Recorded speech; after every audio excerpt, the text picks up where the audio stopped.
நல்லா தெரியுறீங்க. ம், எல்லோரும் நல்லா இருப்போம்.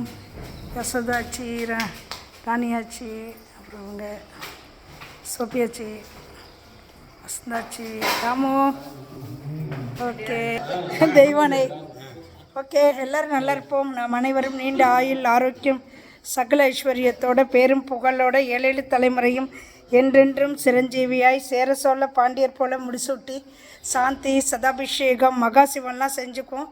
கோடீஸ்வரரா, குபேரரா, சோமஸ்கந்த மூர்த்தியா, கைலை மலையா உயர்ந்து நல்லா இருப்போம். எட்டாத உயரத்தில் சூரிய பகவான் இருந்தாலும் எட்டி புகழ் பெறுவோம். சூரிய பகவான் மாதிரி பிரகாசமாக நம்ம வாழ்க்கை நல்லா இருக்கணும். அரச மரம் போல் வேறு ஊன்றி ஆழம் விழுதுகள் போல் வம்சம் தலை தோங்கணும். எல்லோரும் தீர்க்க சுமங்கலியாக நல்லா இருப்போம். எல்லோரும் நல்லா இருங்க. உங்கள் சுப்பையா கோயிலுக்கு இன்றைக்கி நாங்கள் பூஜைக்கு கொடுத்துருக்கோம். இங்கே பாருங்கள், தும்பப்பூ மாலை. ஓகே, எல்லாரோட பிரார்த்தனைகளும் நிறைவேறட்டும். எல்லோரும் நல்லா இருப்போம். முருகப்பெருமானை போற்றி, சிவபெருமானை போற்றி. எங்கள் மீனாயத்தியாண்டி சிவன் கோயிலுக்கு போயிட்டு வராங்க. சரி, எல்லாரோட பிரார்த்தனைகளும் நிறைவேறட்டும். எல்லோரும் நல்லா இருப்போம்.